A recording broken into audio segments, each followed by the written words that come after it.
So firstly, a little bit, this will be my 10th PHP UK conference, but it will be my first ever talk. So it feels like a very special occasion for me, really. And so I'd like to thank you guys for giving me this opportunity to warm up and try.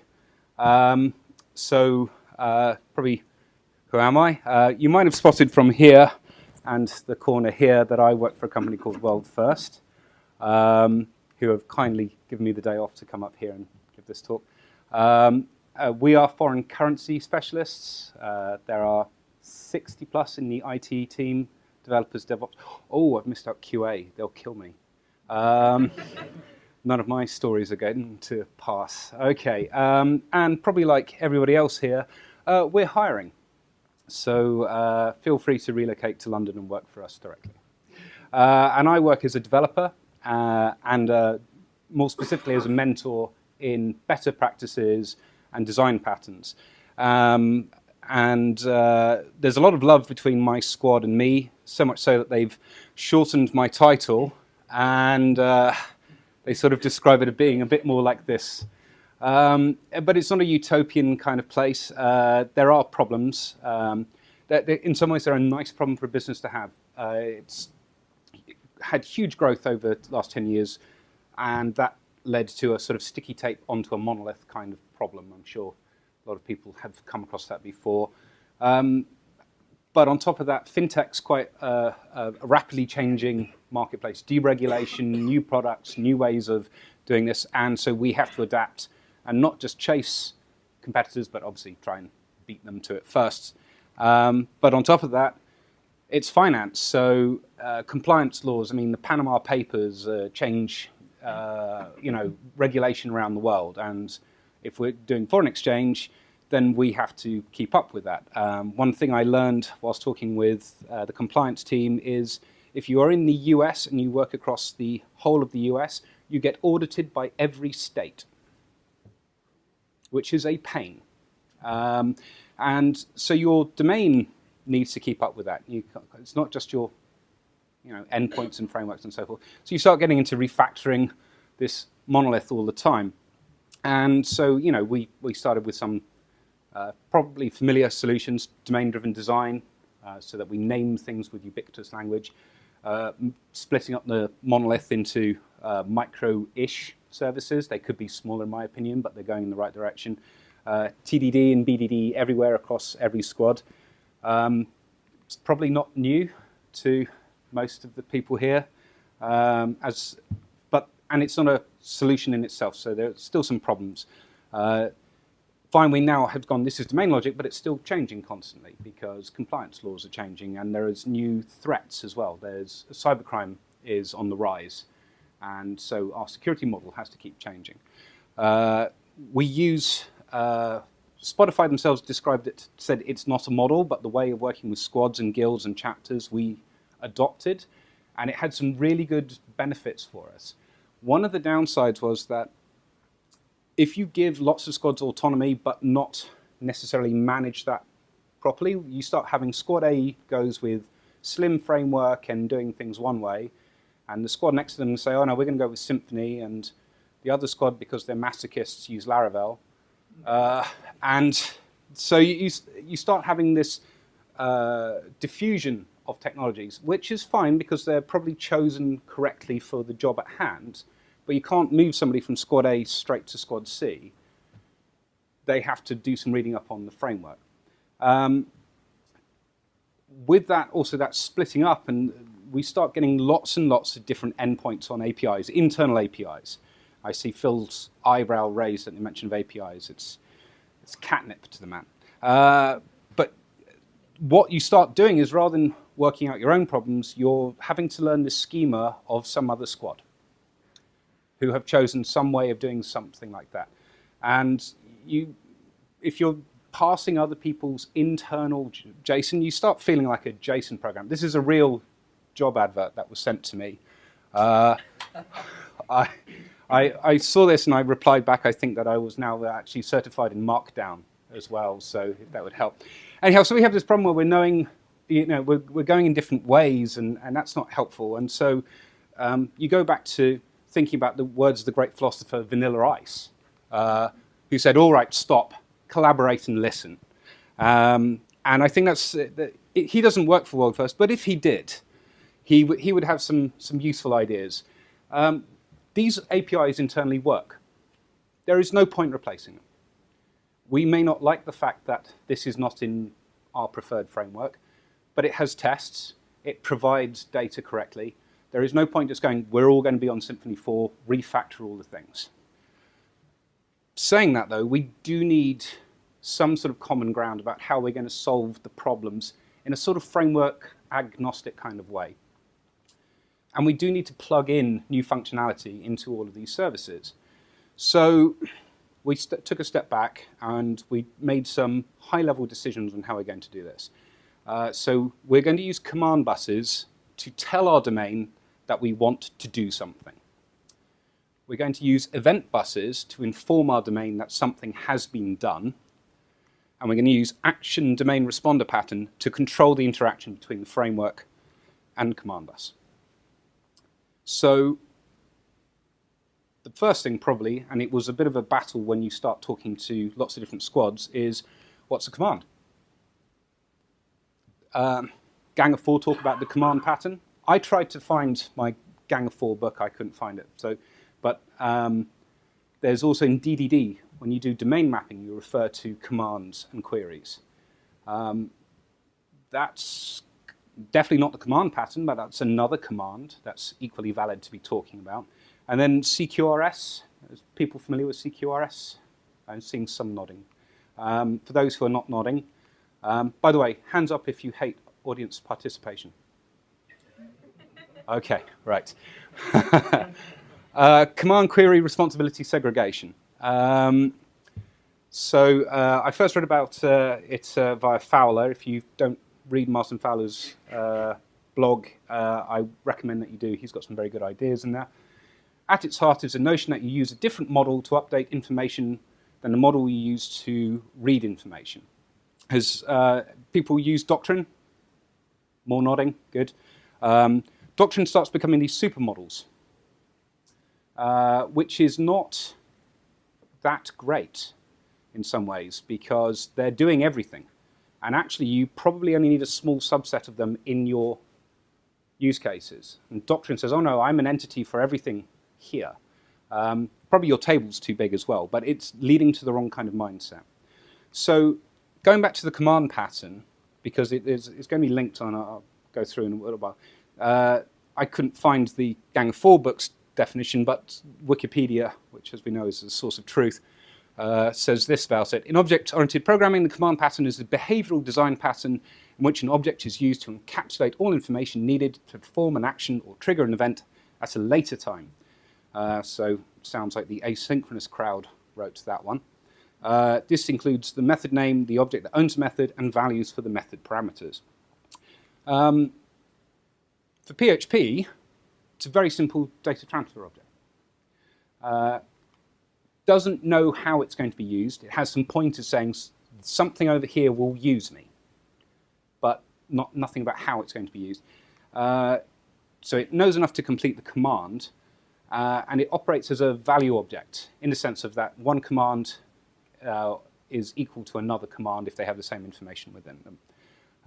One of the important things in that is that they should be self-validating in their constructors. I've got an example here. This is an important command for me. This is called the show up at talk command. And it has some, as you can see, some private variables here.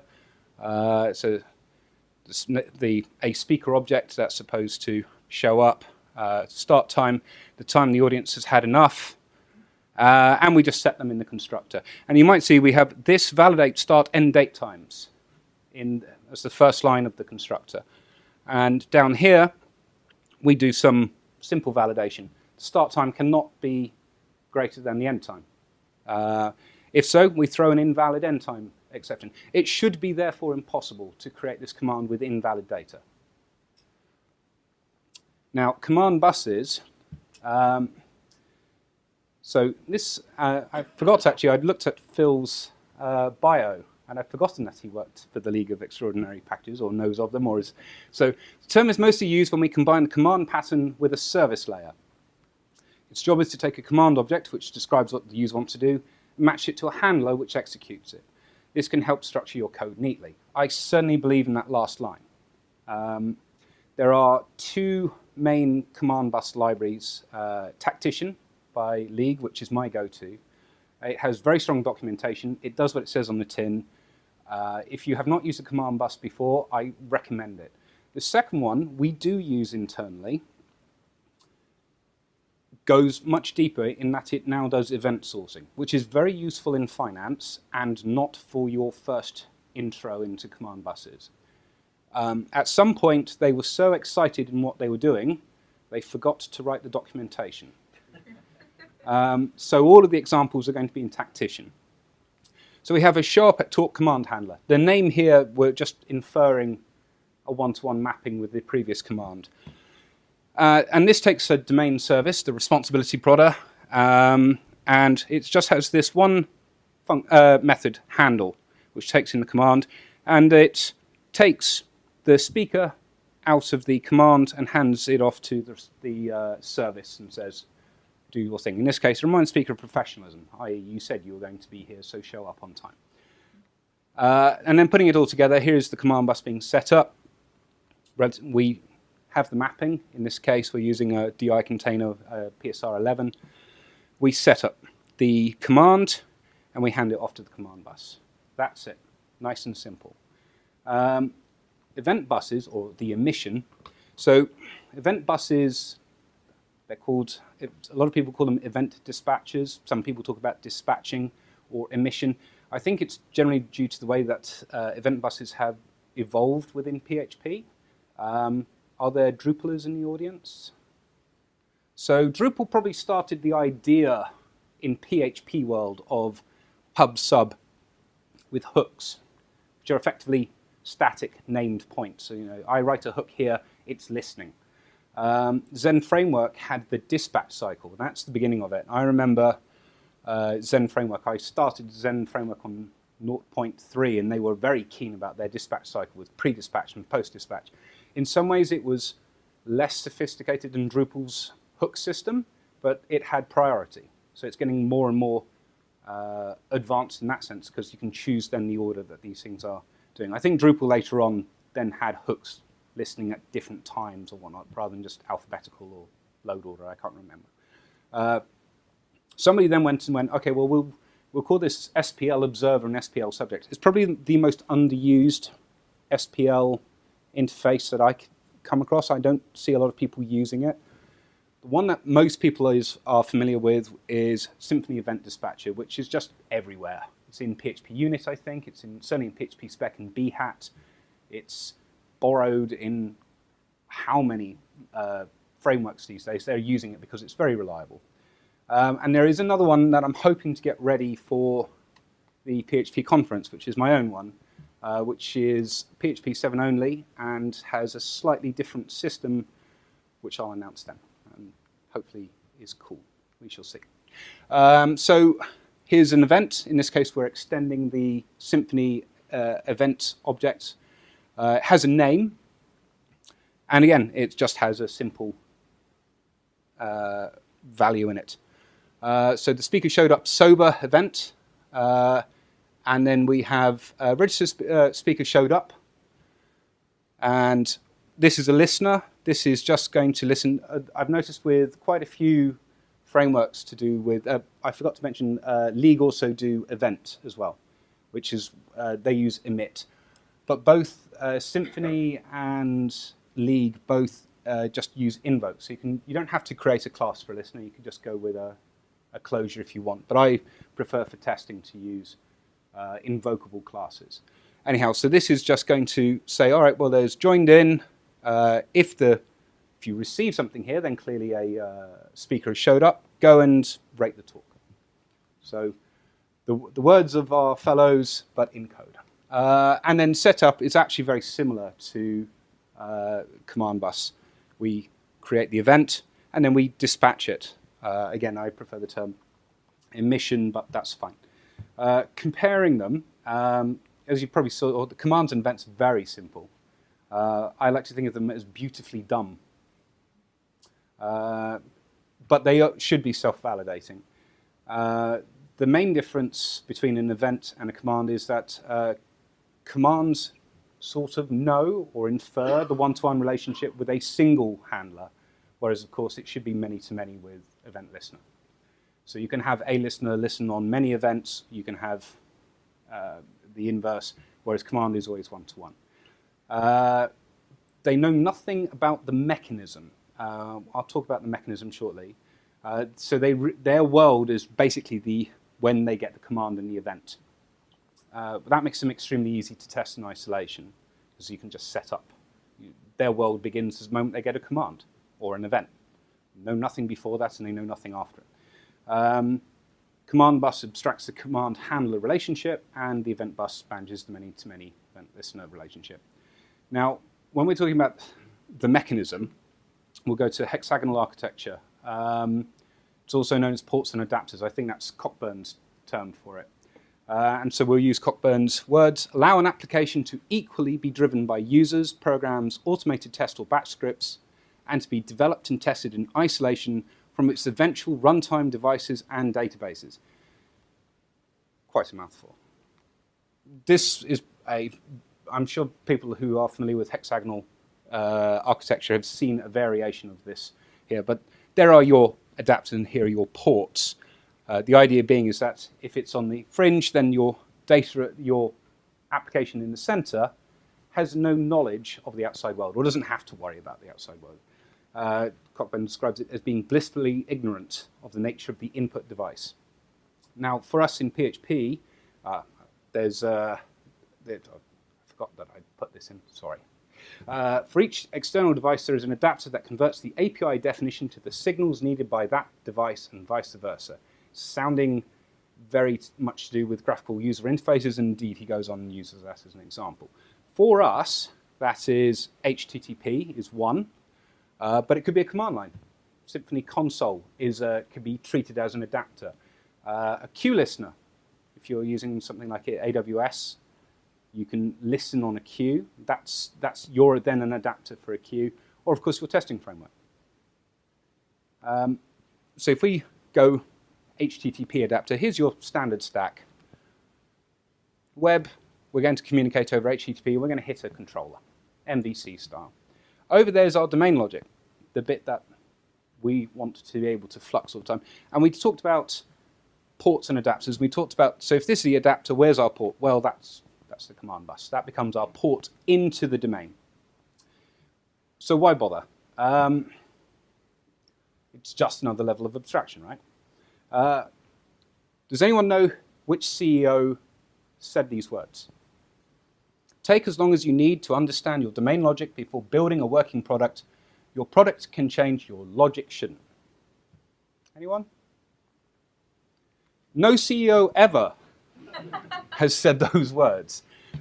You have to get on with a product. You have to start building stuff. And when you turn to your CEO and say, actually, finance is tricky, we're going to wait a month or two and understand all of this stuff, they're not going to say, sure, why not? Take your time. So you need to get on. You need that abstraction point, that point where you can mock, that point where you can pause and actually do your website. If you do an app without a bus, so standard controller, there we go, we'll set up all of these objects, we'll create a talk out of them, and then we go disjoin in service write talk directly. The problem with that is you knew when you wrote that you were going to use joined in. So you understood joined in, and you understood that it was going to rate a talk. So you've made a decision. You couldn't mock that until you'd at least decided that. Now, that's great if you knew that, and if your workflow, because we all understand that you go into a sprint and you understand what you're supposed to do. In reality, I find that people are away on holiday, people are unavailable, people don't know what you're asking. You have to iterate over the questioning. So if we then take a look at a standard command, console command, we're doing the same thing. We're doing the joined in service rate talk. There's a little bit of duplication.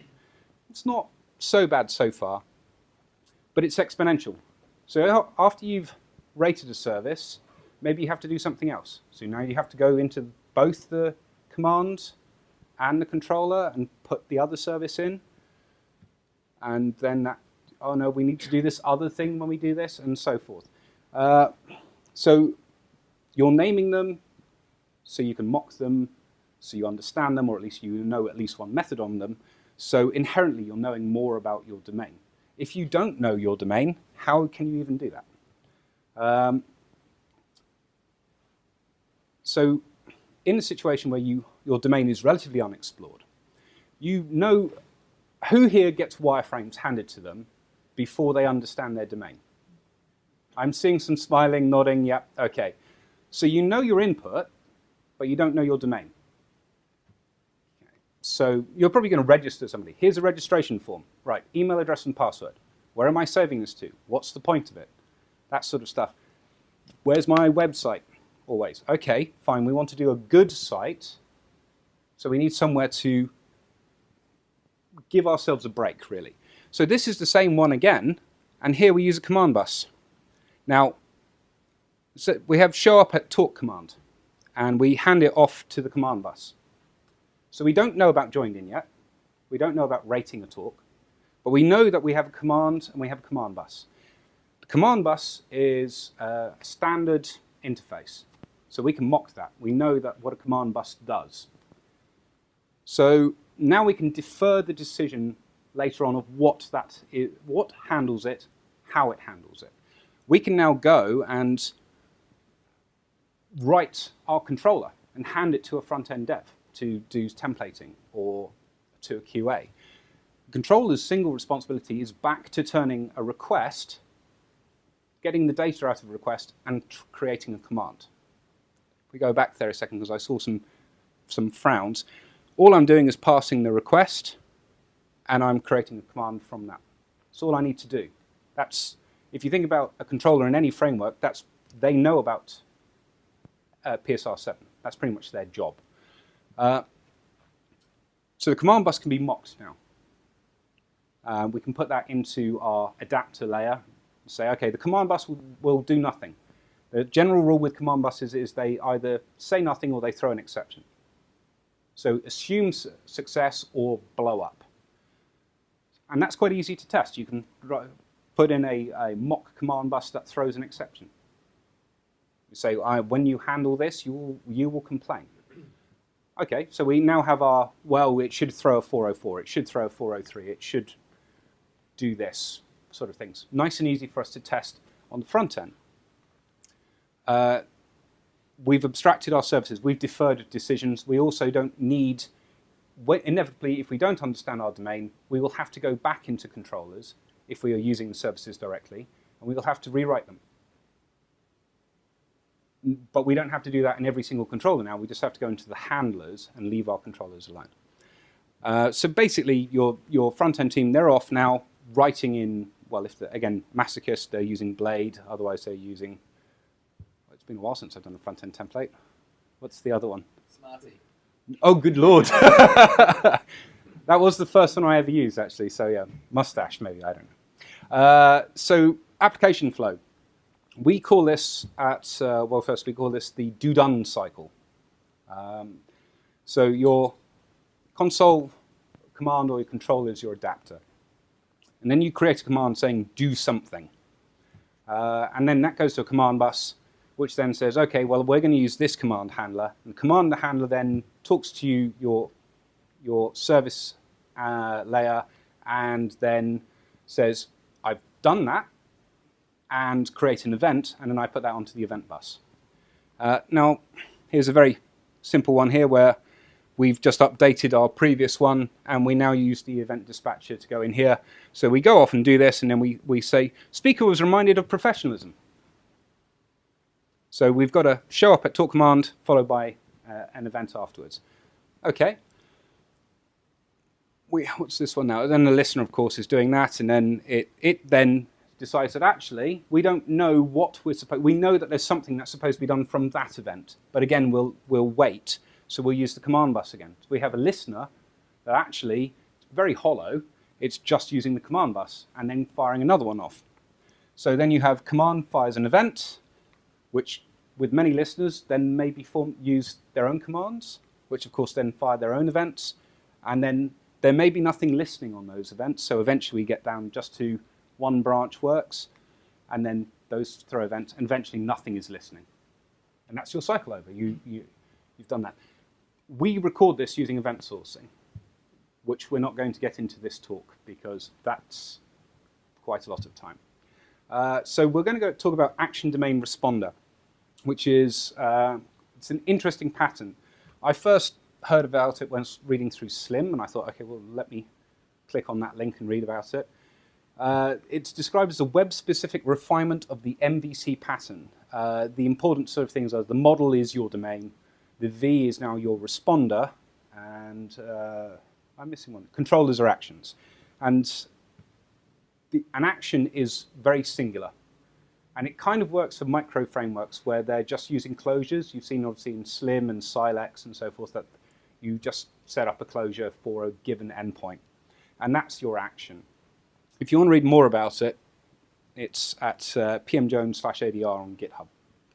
So this is how we're using ADR within WorldFirst. And we use command and event buses together to perform the interactions. So here we go.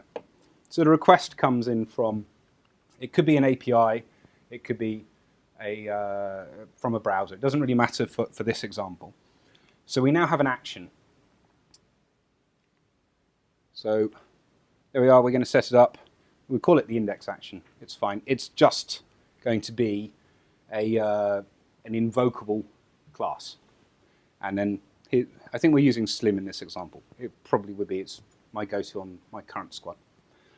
And now we're going to fire off a command, and we're going to put it to the command bus. So here's the action. Yeah, this is Slim. So we give it the command bus interface, and we give it the HTTP responder interface. And then down here, when you come in, we create a UUID from your header. So yeah, this is an API interaction. And then we put it onto the command bus, and we have check user balance. And that's the command. Actually, if you go to a website, you have a command for that website that you infer. If I go to the homepage of something and want to say, show me my homepage, that's a command. It's not RESTful in the sort of get post bit. It's a command that you're doing. So now the command bus is going to hand it off to the handler. The handler is going to talk to your service. In fact, it could probably talk to lots of different services. But we're now in the domain there. We're over at that point. So here's the check user balance handler. So user ID equals command user ID. And we have two services here. We have the authorization service and a ledger. So we ask the authorization if you're authorized. And by the way, this is not real code. Our authorization for foreign exchange is a little bit more sophisticated than this. Your money is quite safe with us. So, but anyhow, I thought that this would demonstrate this. So we then emit a user balance was checked event with the balance from the ledger. So that event's coming out now. And here's the event. As you say, we've got the user ID and the balance in it, simple getters on it. As a point, we came to a decision that get in front of a getter infers set. So we don't, on anything that's immutable, we don't have get in front of them because if within our squad we've decided if you have get, then it must be settable as well. So it works for me, your mileage may vary. Anyhow, so that's now going out to the event bus. And then it's going to distribute that to n number of listeners. And one of them is the responder listener. And again, it's invocable. And we tell the balance responder that we've got a new user balance, and we put in the user ID and the balance there. And that obviously is calling the responder. And here's a responder. This is implements the HTTP responder because we could use a console responder. Swap it out when we go in from a different route, and we have a balance there. So we construct it with a response, and in this case, we just wrap it. This is the reason we're wrapping it is because response interface is immutable. So you have to do with added header will return a new instance of it. So I think that's why we used a closure on it. Anyhow, and at the bottom we have action equals this action, and then we respond. And there is our response. If we go back to our action, at the end we do this responder response. So this is really dumb. So it's really easy to set up and really easy to test because all it knows about is here is a request, this is what I extract from a request, this is the command I issue from the request, and then the responder will do the rest. I don't even know how the responder is populated. The advantage of that, because it's in there, you have the action responder is shared with the event listener and the action, is that it's nice and easy to switch out the action responder pair for any adapter. You can just use a console one. I think we have I might have an example in here where we have a console output responder. You're hitting almost the same actions, but now you're checking input from the Symfony console.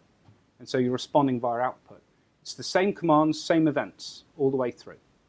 So that means that we don't have this disparity whereby our API does something slightly different to our console commands. Responders can be as smart or as dumb as you like. They can be, Twig was the one I was thinking of. They can be full management of Twig templates, or they could be just, I think for one of the services, it just works on response codes. Yeah, one of our internal authorization codes just returns 404 if you're not authorized. So you don't even know if you exist or not. We don't give away that. It's just no, or 204.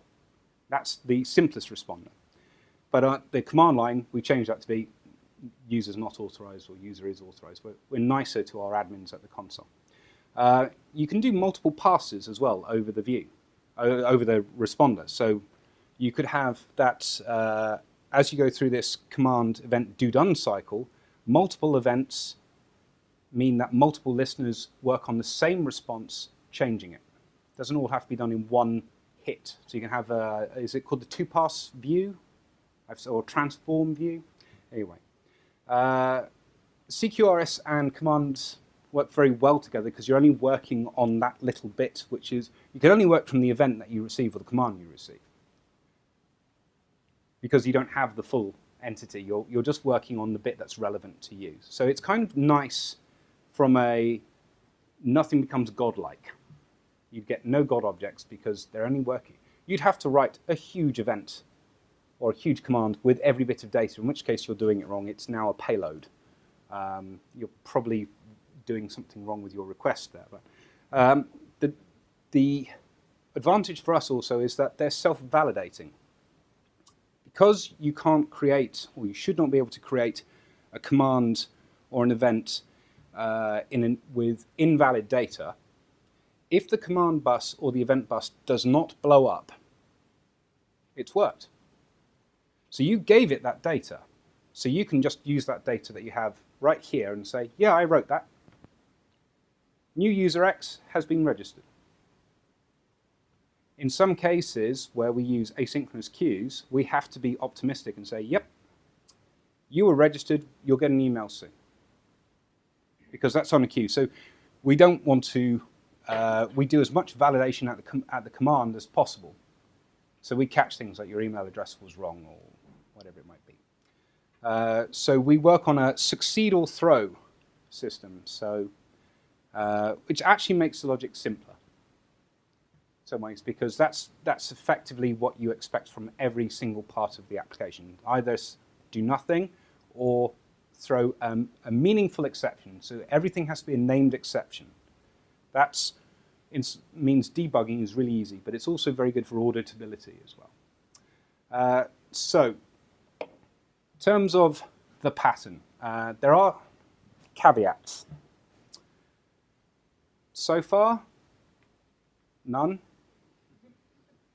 but it's early days. So, anyhow, I have only had 7 real days to prepare this talk, so I'd like to thank you all for listening anyway. That's as far as I've got at the moment, and I will have some more content hopefully for the conference if you are all coming down. So if you want to look in my GitHub, I will be putting Bounce up there as soon as I get a moment to get it right, and you can always ask me questions on Twitter at Shrieking. Thank you very much.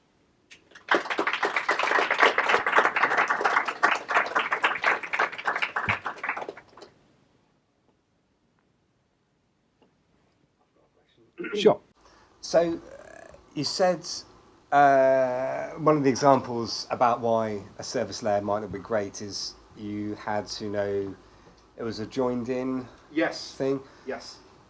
Is that not just because your abstractions, like, you know, you've gone down to too much of concrete implementation? You know, you could say this is a user sign-up or whatever it was. It could be user sign-up, and Or you could sort of sharp at use all, something yeah. like a joined-in repository, for example, that, later on within that. So you say that there is an idea of it. The thing is that probably the joined-in one is a bad example because it's not only a concrete implementation, and you could go to a more Sharp at talk service. Sharp at talk service, yeah. Well, a Sharp at talk service, if you use that, is, okay, what does the Sharp at talk service do? It's kind of, if you have a rate talk on it, method on it, then you're saying Sharp at talk service rates a talk. So you've made a design decision already that it will have that. So you understood it just that much. Fair enough. That's a fairly trivial example. But you can have empty command handlers whilst you're even working that out.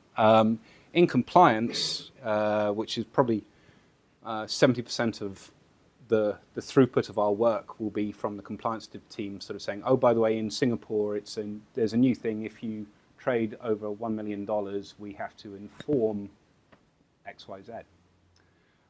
In that situation, it's like, well, who do we have to inform? Get back to you. The legislation's not written yet, but we've just heard about it. So we know that there's going to be a command saying inform, but we know nothing more about it. But we can start getting the get-go that, okay, will this handler be called? Is it in there? And that abstraction gives us space to work within that later on. So yeah, it's also though that as those services grow, if you're using a concrete method on them, then you've kind of understood them that much. The handler helps in that early point when you don't. It's also better if you have an endpoint that's going to do n number of things. You go, okay, well, there's one command for that, because if I'm going to /register, the command is I'm registering. The fact that informs the compliance team, check that this isn't Vladimir Putin trying to use his buddy's email address, and we'll let the client services team know, because we want them to be going, hey, welcome aboard, and give us some money and whatever it might be. That doesn't have to happen in the controller. That can now happen actually in your domain where you kind of want it to be, because it's a domain-based interaction. It's not a controller-based interaction. Your controller is just, again, the adapter. Yes? Is your command bus method blocking? It is blocking as, it's as blocking as Tactician is, and Tactician has some fairly cool but plugins that I have not fully tried. They use Bernard as well as a library, which allows you to hook it onto actual external, let's say an AWS queue or whatever it might be. But yes, certainly within PHP, it will always be blocking. In a lot of these cases, they actually give you some advantage in that you can be a bit choosy on a per command basis. Like there are certain things that we put into Kibana, and other things that we go, oh, well, actually, we'll just put this in MySQL, and so forth like that. And again, with the command handler being its own mini world that's just this command comes into it and it extracts just the information from there. You can have very specific decisions within a handler. But to get back to, is it blocking? Certainly within PHP it is, yes. How do you visualize your application or understand what it's going to do? That's, we have large whiteboards. It is trickier, especially also when, if we want to debug in some cases, we are replaying. So we have recorders to make them so that we can replay the events and commands in order. And if we get to the same output, then we're really confused. Because we're like, hang on, we can't see the bug when we replay it, but we had the bug the first time. That doesn't make sense. It is sometimes difficult. We have good logging, but logging is not enough, really. There comes a point where you have to start going, okay, well, is this actually also within the same service? That comes down to not replacing the entirety of the monolith's functions with command buses and event buses, but rather within new microservices. So you should hopefully have a fairly small number of routes through that. So, I mean, at the moment, actually, yeah, I think I'm allowed to show you this. So. Sorry, boss.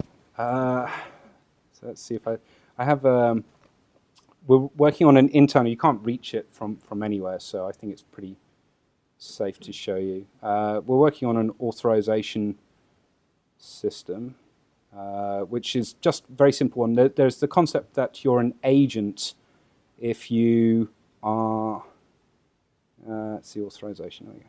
So if you're, say you're Barclays and you have an API key that we've generated for you. You're a consumer. When Barclays is working on your WORLDFIRST account, they're an agent.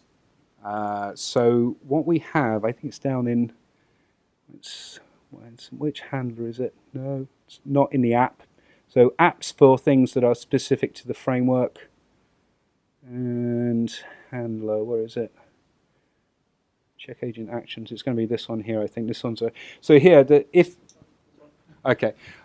So we have down here this agent actions. If this agent actions is allowed, event equals new agent action allowed. Otherwise, throw agent actions denied. So we start spinning off there just by the event that we fire out of the command.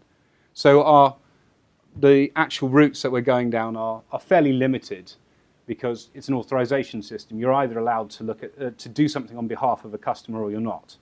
So anyhow, that's yeah, you can get lost. At which point it's probably a point to look at the thing and say, how micro-ish have we become? Have we gone too far? Any other questions, or do we? Oh, one over there. Yep. Are command handlers by design not meant to return any values? Correct. So yes, that's where we have silence or throw an exception as our pattern. And there can only be one handler per command, exactly one. So if there's Yes. none, it's an error. To bind them all in the darkness, yes. There's only one handler.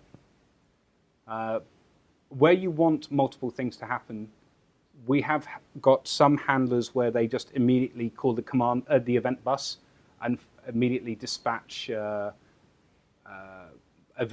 specific event, which then will do it that way. It's not necessarily great because you came in with a command, and so you should be kind of specific. You're doing this, and there's a kind of question as if your commands are too generic, what business logic are they providing then? If they're that generic that they can, 3 of them can be used by the same handler, for example. It seems like maybe they're not doing quite what you want them to do. Anything else? Okay. Thank you very much.